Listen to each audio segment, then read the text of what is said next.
Ô Cris, bem-vindo. Votação do CARF, reforma tributária e aprovação do arcabouço fiscal. Tudo isso, de acordo com o Arthur Lira, vai passar aí, tudo até sexta-feira. Tem espaço para isso, Cris? Bem-vindo.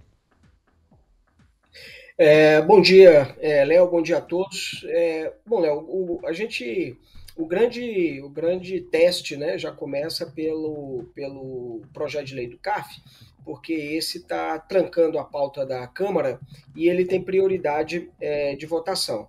Então já vai ser um primeiro teste. O segundo é o arcabouço, que os deputados vão analisar as alterações feitas pelos senadores.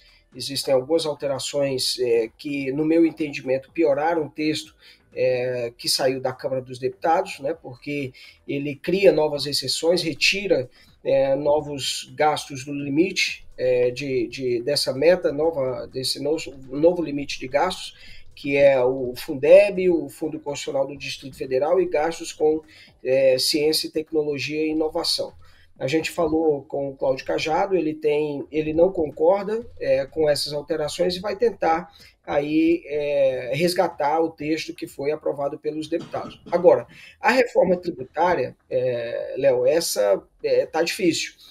São Paulo tem uma grande resistência a esse texto, mas não apenas São Paulo, o estado de Goiás também tem restrições também, prefeituras relevantes, como é o caso da prefeitura de São Paulo, setores econômicos também, como a Frente Parlamentar do Agro, a Associação de Supermercados divulgou um estudo na qual diz ali que o preço dos produtos da cesta básica poderia aumentar 60%, federação também de call center, infraestrutura em telecomunicações, também tem restrições a esse texto, porque acredita que para o setor de serviços seria muito ruim essa reforma tributária.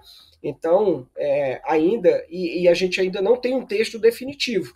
Então, como votar uma reforma tributária assim tão complexa, se o texto ele vai ser apresentado essa semana? Dá tempo do pessoal fazer uma análise sobre o impacto que isso vai ter para os estados, para os municípios, para diferentes setores da economia?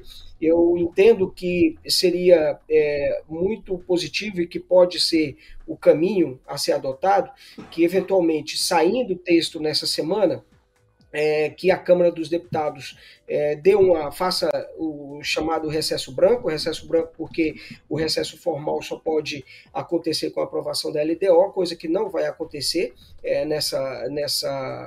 até o dia 17 de julho, então a gente não vai ter um recesso formal, né?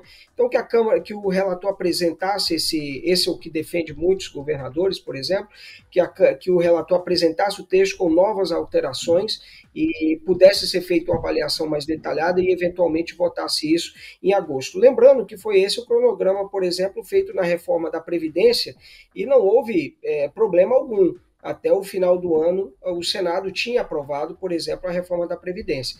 Então, acho que muitos ali vão pedir que essa matéria também tenha esse tratamento, esse cronograma. O Lira está muito empenhado, e ele, inclusive, chegou a soltar um ato cancelando todas as reuniões de comissões permanentes, temporárias, de CPIs para essa semana, justamente para tentar fazer esse esforço e votar a reforma tributária. O presidente do GT da reforma tributária, o deputado Reginaldo Lopes, ele deu uma declaração que espera concluir essa votação até quinta-feira dessa reforma tributária. Vale dizer que eu acredito que ele esteja trabalhando com a hipótese aí apenas do texto base do primeiro turno, se isso acontecer, porque dificilmente essa reforma vai ser concluída, toda a votação dela nessa semana. Eu não acredito, é uma matéria muito complexa, cada destaque que se apresenta, o ônus do governo ou do autor da proposta para manter o texto original. O que é importante, Léo, é o seguinte, essa reforma tributária vai ser votada e a gente não tem ideia do que vai ser o texto final. A exemplo do que foi a CBS, que foi votada lá na gestão do ex-presidente Jair Bolsonaro. E aí, gostou desse conteúdo? Olha, de segunda a sexta, das 8h30 ao meio-dia, tem muito mais ao vivo aqui no YouTube do TC. Eu te espero no Expresso da Manhã. Até lá!